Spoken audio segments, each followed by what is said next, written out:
안녕하세요. 이제 완전한 가을이 되었어요. 오늘의 주제는 북벌운동과 환국정치입니다.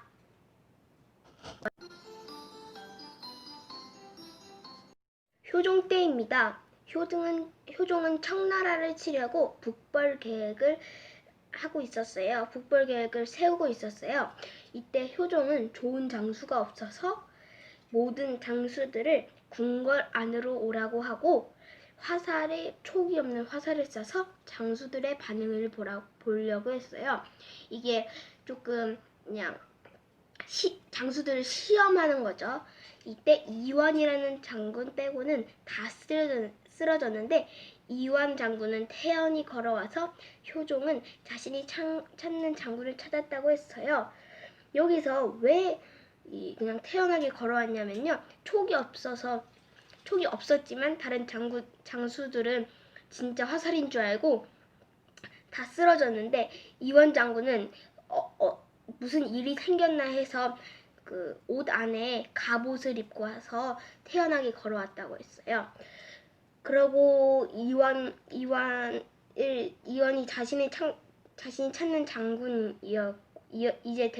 자신이 찾는 장군이 되었고, 그러고 이원과 상의를 해 군사를 강하게 하려고 했어요.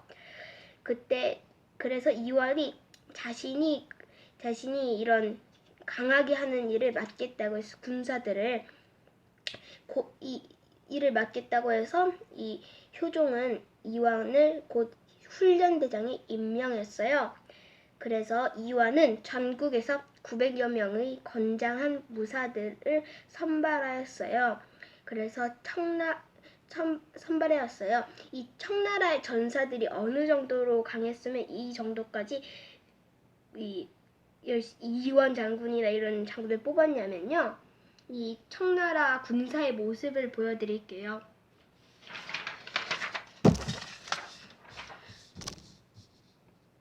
자, 이게 청나라 군사의 모습인데요. 창, 화살 등에 있는 게 저희 검일 거예요. 그래서 궁수는 이렇게 나눠져 있지 않고 다 한꺼번에 있는 모습이에요. 창도 되게 길죠?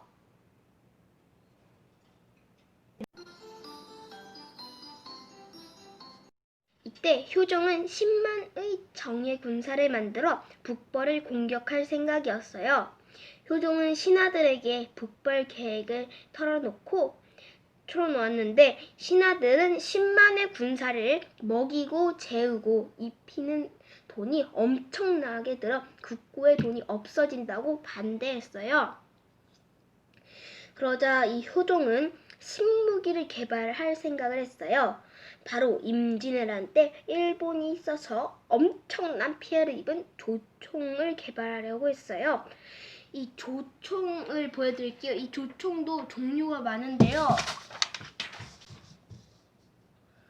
뭔가 오면서 보니까 딱 뭔가 막대가 4개 있는 것 같지만 이게 우리가 많이 아는 조총의 모양이고요. 그다음에 저는 제일 잘 보이는 게 요거랑 이게 딱 조총하면 총이나 예전 총하면 생각나는 게 제일 위와 제일 아래입니다. 자, 이 총들은 이 네덜란드의 상선에 있던 벨테브레 이렇게 이름이 벨테브레예요. 이 벨테브레란 사람이 조총의 총신이 길면 더 멀리 나간다는 것을 알려줘요. 지금의 스나이퍼도 총신이 좀 길죠. 멀리 나가려면 정확도가 필요하니까.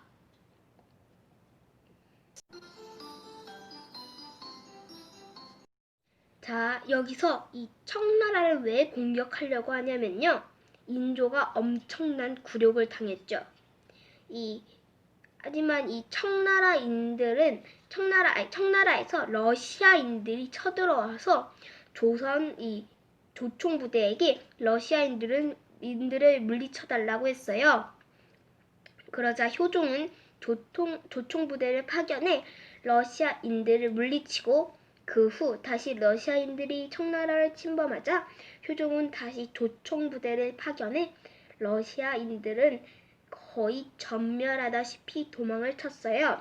이때 당시 효종이 신하들과 북벌에 대해 의논하는 효종을 보여드릴게요. 이 뭔가 잘 그렸죠.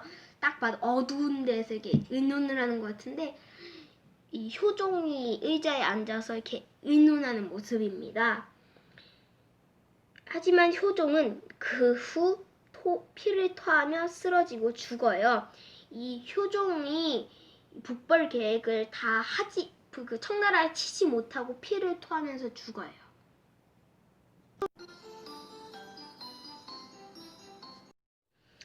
효종의 아들이 왕위에 올라요.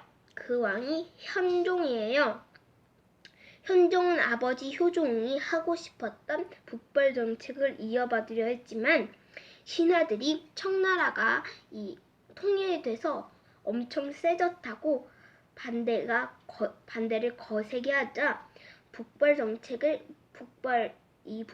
정책을 포기를 해요.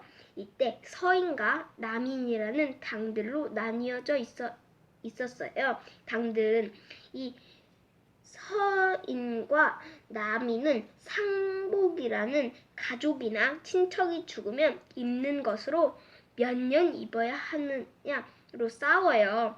이 일로 남인과 서인이 싸웠지만 이게 근데 이 상복 입는 게 중요한 게 아니라 이게 권력 다툼이에요. 이기면 조금 권력이 세지고 이런 게 있어가지고 몇 년을 입어야 하느냐 이런 걸로 싸워서 서인이 이겨요.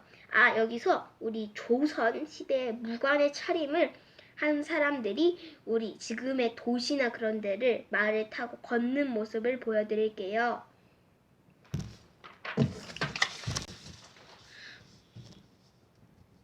이게 지금 우리 말 진짜 다 맞죠?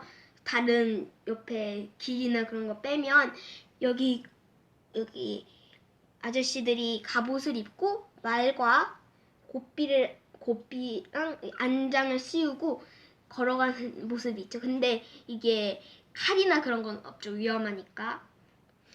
자, 여기서 서인하면 생각하셔야 할 사람은 송시열입니다. 이 송시열을 나중에 마지막에 보여드릴 거예요. 초성화를.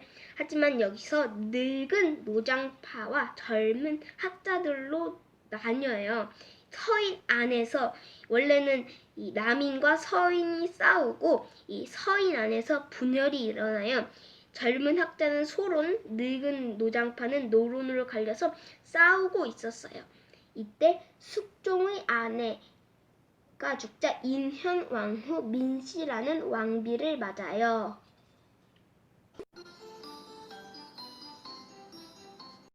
자, 여기서 이 현종을 다 말 안 했죠. 여기 제가 뭐 안 써놨는데 이 현종은 우리 서인과 남인과 싸울 때 상복을 입고 싸우고 끝나고 나서 죽어요. 근데 그 일 때문에 많이 또 싸워요. 서인과 남인이나 이렇게 많이. 이 현종은 제가 말을 안 해서 그냥 순식간에 사라졌고 숙종이 됐는데 이 현종은 이 남인과 서인이 싸우다가 이 싸우는 도중에 죽어요. 근데 뭐 이게 서인과 남인이 계속 싸우긴 해요. 근데 거의 상복 문제가 다 끝나고 좀 뒤에 죽어요. 하지만 인현왕후, 방금 말한 인현왕후는 왕은 아이를 낳지 못하자 인현왕후는 후궁을 두어서 왕자를 얻으려고 해요. 하지만 여기서 장옥정이라는 남인 출신의 여자가 후궁으로 간택돼요. 이때 숙종은 장옥정에게 빠져서 장옥정이 남인을 등용하라는 말을 듣고 남인을 등용해요. 그러고 장옥정은 임신을 하고 남인들도 그 기세를 몰아 인현황후를 폐위시키고 장옥정을 왕비로 올려야 세자가 안정된다고 했어요. 이 숙종한테 인현왕후를 폐위시키라고 해서 숙종도 처음엔 고민을 했어요. 아무 잘못도 없는 왕비를 왜 폐위시키라고 생각했지만 어쩔 수 없이 폐위시켰어요. 인현왕후의 모습을 보여드릴게요. 이 나중에 또 인현왕후가 나와요. 그래서 또 보여드리는 거예요.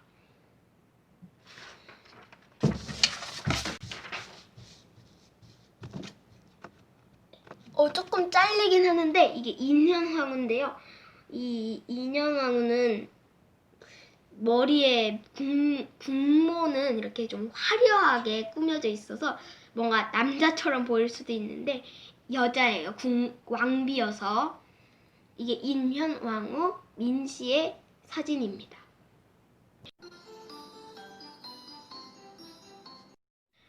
하지만 숙종도 장옥정에 대한 사랑이 점점 식고 있어요. 왜냐하면 이 장옥정은 권력, 자신이 남인 쪽에 힘을 주려고 권력에만 탐하고 있어서 인현왕후에 대한 그리움과 미안함이 계속 마음속에 자리 잡고 있었어요. 이거는 원래 꼭 말해야 되냐 안 말해야 되냐 보고 있었는데 이거 보니까 되게 중요한 내용이더라고요. 이때 숙종은 후원, 이 궁궐 안에 있는 산책로 같은 거예요. 이 후원을 산책하고 있을 때 젊은 무수리 하나가 떡을 지고 가는 것을 보았어요. 이 숙종은 무심코 그 뒤를 따라갔어요. 이 무수리가 인현왕후를 모시는 무수리였는데 생일이어서 축하를 해주려고 떡을 지고 가서 축하를 해주고 있었어요. 이걸 본 숙종은 큰 감동을 느껴 숙종은 그 무수리와 함께 밤을 보냈어요.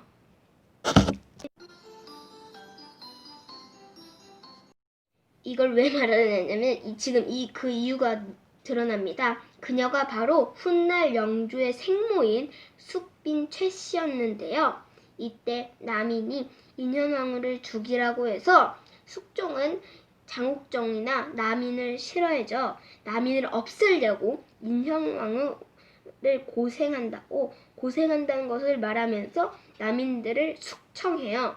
인현왕후는 매일 숙종에게 건강하라고 하고 원망도 하지 않아 인현왕후를 다시 궁궐로 불렀고 장옥정의 지위를 후궁, 원래 직위가 후궁이었죠. 이 후궁으로 다시 내려요. 그러자 서인들이 하나둘씩 모이기 시작해요. 따지고 보면 남인 쪽이 장옥정, 그다음에 서인이 인현왕후 쪽으로 나뉘게 되죠. 하지만 인현왕후가 병에 걸리자 장희빈은 쌤통이다 하면서 저주를 하고 인현왕후가 죽어도 상복을 입지 않자 이 숙종은 화가 나서 장옥정을 사약을 내려 죽여요. 그러고 노론과 소론이 다시 나뉘고 숙종은 소론 편을 들어주었지만 숙종은 아쉽게 60세에 죽어요. 하지만 당파 싸움은 계속 유지가 되고 있었어요.